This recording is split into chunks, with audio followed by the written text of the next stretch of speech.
Hi hello ನಮಸ್ಕಾರ. ಎಲ್ಲರೂ ಹೇಗಿದ್ದೀರಾ?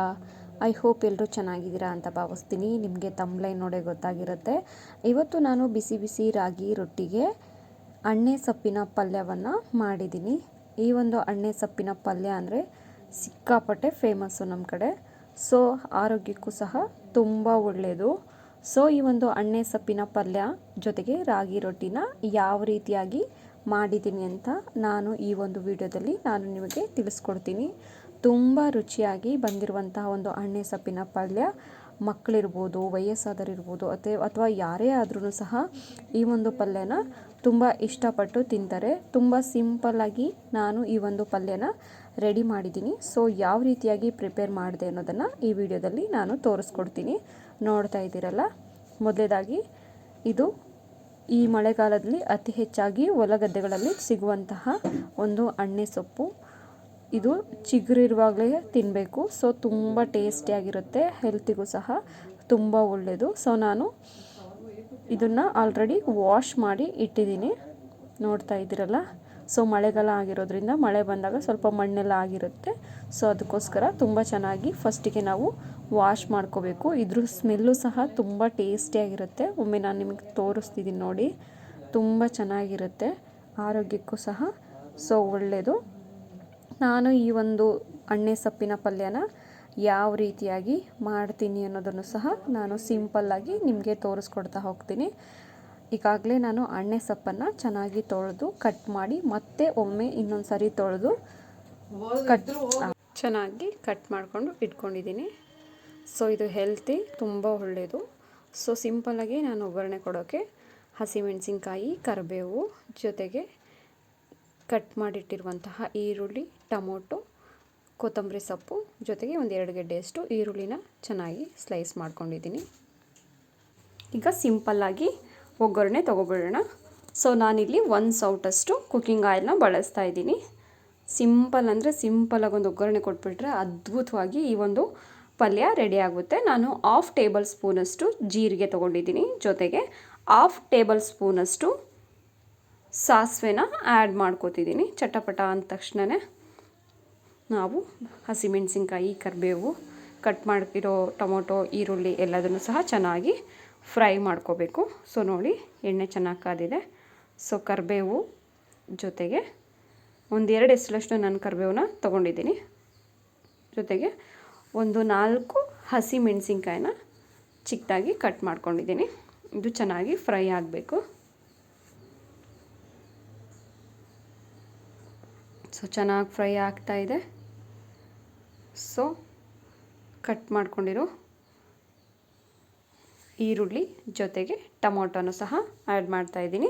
ಹಸಿ ವಾಸನೆ ಹೋಗೋವರೆಗೂ ಚೆನ್ನಾಗಿ ನಾವು ಬಾಡಿಸ್ಕೊಬಿಡಬೇಕು.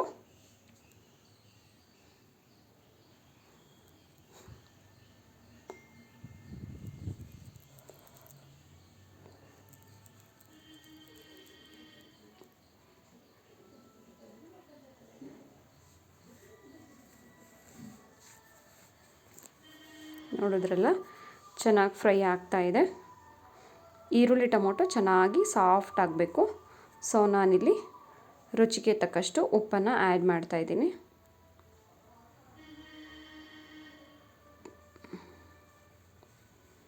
ಸೊ ಚೆನ್ನಾಗಿ ಮಿಕ್ಸ್ ಮಾಡ್ಕೊಬಿಡಬೇಕು. ಸಾಫ್ಟ್ ಆಗ್ತಾ ಬಂದಿದೆ ಅಂದಾಗ ನಾವು ತೊಳೆದು ಚೆನ್ನಾಗಿ ಕಟ್ ಮಾಡಿ ಇಟ್ಟಿರುವಂತಹ ಅಣ್ಣೆ ಸೊಪ್ಪನ್ನು ಬೆರೆಸ್ಬಿಡೋಣ. ಆ್ಯಕ್ಚುಲಿ ಅಣ್ಣೆ ಸೊಪ್ಪಿನ ಬಸ್ಸಾಂಬಾರುಗಿಂತ ಮಸ್ಸೊಪ್ಪು ಮಾಡ್ತಾರಲ್ಲ, ಆ ಮಸ್ಸೊಪ್ಪು ಅಥವಾ ರೊಟ್ಟಿಗೆ ಈ ಥರ ಕಾಂಬಿನೇಷನ್ ಆಗಿ ಪಲ್ಯ ಮಾಡಿದ್ರೆ ತುಂಬ ಚೆನ್ನಾಗಿರುತ್ತೆ, ತುಂಬ ಚೆನ್ನಾಗಿ ಬರುತ್ತೆ. ಜೊತೆಗೆ ತಿನ್ನೋಕ್ಕೂ ಸಹ ತುಂಬ ಇಷ್ಟವಾಗುತ್ತೆ. ಒಮ್ಮೆ ಟ್ರೈ ಮಾಡಿ ನೋಡಿ.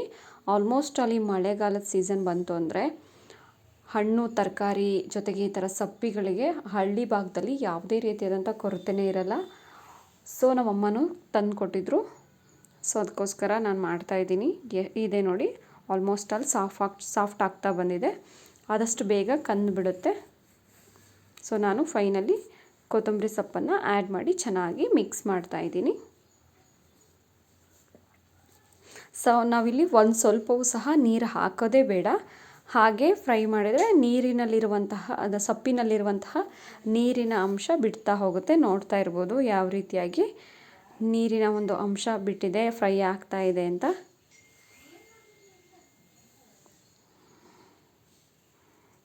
ಸೊ ಆಲ್ಮೋಸ್ಟ್ ಆಲ್ ಬತ್ತಕ್ಕೆ ಬಂದಿದೆ.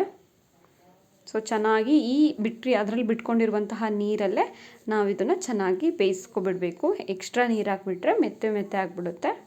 ಸೊ ಅದಕ್ಕೋಸ್ಕರ ನಾನಿಲ್ಲಿ 1 ಡ್ರಾಪು ಸಹ ನೀರನ್ನು ಆ್ಯಡ್ ಮಾಡ್ತಾ ಇಲ್ಲ.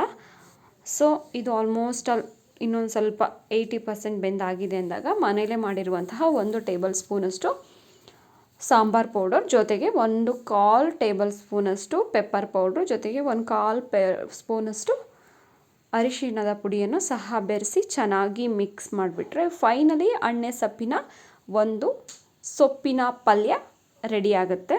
ಸೊ ಸಿಕ್ಕಾಪಟ್ಟೆ ಟೇಸ್ಟಿ ಹೆಲ್ದಿ ಆಗಿರುವಂತಹ ಒಂದು ಫುಡ್ಡು ಅಂದರೆ ತಪ್ಪಾಗಲ್ಲ. ಸೊ ನಾನು ಇದಕ್ಕೆ ರಾಗಿ ರೊಟ್ಟಿ ಕಾಂಬಿನೇಷನ್ ಮಾಡ್ಕೋತಾ ಇದ್ದೀನಿ. ಸೊ ರಾಗಿ ರೊಟ್ಟಿ, ಅಕ್ಕಿ ರೊಟ್ಟಿ, ಜೋಳದ ರೊಟ್ಟಿ, ಚಪಾತಿ ಯಾವುದಾದ್ರೂ ಓಕೆ. ಸೊ ನೋಡಿ ಫೈನಲಿ ನಾನು ರಾಗಿ ರೊಟ್ಟಿನ ಮಾಡಿದ್ದೀನಿ. ಆಲ್ಮೋಸ್ಟ್ ದಿನದಲ್ಲಿ ಒಂದು ದಿನನಾದರೂ ನಾನು ಯಾವುದಾದ್ರೂ ಒಂದು ರೊಟ್ಟಿ ಮಾಡೇ ಮಾಡ್ತೀನಿ. ಯೂಶಲಿ ನೈಟ್ಗೆ ರೊಟ್ಟಿ ಅಥವಾ ಮುದ್ದೆ ಇದ್ದೇ ಇರುತ್ತೆ. ಬಸ್ಸಾಂಬಾರುಗಳೇನಾದರೂ ಮಾಡಿದ್ರೆ ಆಲ್ಮೋಸ್ಟ್ ನಾನು ಮುದ್ದೆ ಮಾಡ್ತೀನಿ. ಸೊ ಇಲ್ಲ ಈ ಥರ ಸೊಪ್ಪು ತರಕಾರಿ ಏನಾದರೂ ಮನೇಲಿತ್ತು ಅಂದರೆ ಸೊ ಅದಕ್ಕೆ ರೊಟ್ಟಿ, ಚಪಾತಿ, ರಾಗಿ ರೊಟ್ಟಿ, ಅಕ್ಕಿ ರೊಟ್ಟಿ, ಜೋಳದ ರೊಟ್ಟಿ ಯಾವುದಾದ್ರೂ ಒಂದು ರೊಟ್ಟಿನ ಮಾಡೇ ಮಾಡ್ತೀನಿ. ಸೊ ಬೆಳಗ್ಗೆ ನಾವು ಆಫೀಸಿಗೆ ಹೋಗೋ ಟೈಮಲ್ಲಿ ರೊಟ್ಟಿಗಳನ್ನೆಲ್ಲ ಮಾಡೋಕ್ಕಾಗಲ್ಲ. ಸೊ ರೇರಾಗಿ ಅಂದರೆ ಅಪರೂಪ ಮಾಡೋದು ರೊಟ್ಟಿಗಳನ್ನು. ಮಕ್ಕಳು ಸಹ ಸ್ಕೂಲಿಗೆ ಏನಾದರೂ ರೊಟ್ಟಿನ ಇಟ್ಟರೆ, ರೋಲ್ ಮಾಡಿ ಏನಾದರೂ ಇಟ್ಟರೆ ಚೆನ್ನಾಗಿ ತಿಂತಾರೆ. ಸೊ ನಾನು ಆಲ್ಮೋಸ್ಟ್ ಚೆನ್ನಾಗಿ ಊಟ ಮಾಡಬೇಕು ಮಕ್ಕಳು ಅನ್ನೋ ಕಾರಣಕ್ಕೆ ನೈಟೇ ಜಾಸ್ತಿ ರೊಟ್ಟಿ ಮಾಡೋದು. ಸೊ ನೋಡ್ತಾ ಇದ್ದೀರಲ್ಲ ಬಿಸಿ ಆದಂತಹ ರಾಗಿ ರೊಟ್ಟಿ ಯಾವ ರೀತಿಯಾಗಿ ಉಬ್ಬಿ ಬರ್ತಾ ಇದೆ ಅನ್ನೋದನ್ನು. ಸೊ ತುಂಬ ಸಿಂಪಲ್ಲಾಗಿ ರಾಗಿ ರೊಟ್ಟಿನ ನಾವು ಮಾಡ್ಕೋಬೋದು. ನಿಮಗೇನಾದರೂ ರಾಗಿ ರೊಟ್ಟಿನ ಯಾವ ರೀತಿಯಾಗಿ ಮಾಡೋದು ಅನ್ನೋದು ಬೇಕಾದರೆ ನನ್ನ ಕಾಮೆಂಟ್ ಬಾಕ್ಸ್ನಲ್ಲಿ ತಿಳಿಸಿ. ನಾನು ರಾಗಿ ರೊಟ್ಟಿನ ತುಂಬ ಸಿಂಪಲ್ಲಾಗಿ ಸರಿ ಮಾಡಿಕೊಂಡು ಯಾವ ರೀತಿಯಾಗಿ ಮಾಡೋದು ಅಥವಾ ಮಿಕ್ಕಿರುವಂತಹ ರಾಗಿ ಮುದ್ದೆಯಿಂದ ಯಾವ ರೀತಿಯಾಗಿ ರಾಗಿ ರೊಟ್ಟಿನ ಮಾಡೋದು ಅನ್ನೋದನ್ನು ಸಹ ತೋರಿಸ್ಕೊಡ್ತೀನಿ. ಇದು ನಾನು ರಾಗಿ ಸರಿ ಮಾಡಿಕೊಂಡು ಮಾಡಿರುವಂತಹ ರಾಗಿ ರೊಟ್ಟಿ.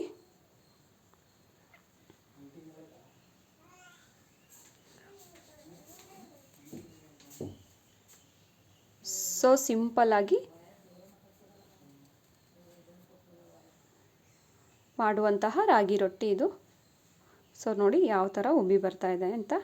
ಸೊ ಫೈನಲಿ ಬಿಸಿಯಾದಂತಹ ರಾಗಿ ರೊಟ್ಟಿ ಹಾಗೂ ಅಣ್ಣೆ ಸೊಪ್ಪಿನ ಪಲ್ಯ ರೆಡಿ ಆಯಿತು. ಜೊತೆಗೆ ಯಾವುದಾದ್ರೂ ಒಂದು ಊಟಕ್ಕೆ ಹಣ್ಣು ಇರಲೇಬೇಕಲ್ವ. ಸೊ ನಾನು ಪಪ್ಪಾಯನ ಇದಕ್ಕೆ ಕಟ್ ಮಾಡಿ ಇಟ್ಟಿದ್ದೀನಿ. ಸೊ ನೋಡಿ 2 ರೊಟ್ಟಿ ಸ್ವಲ್ಪ ಪಲ್ಯ.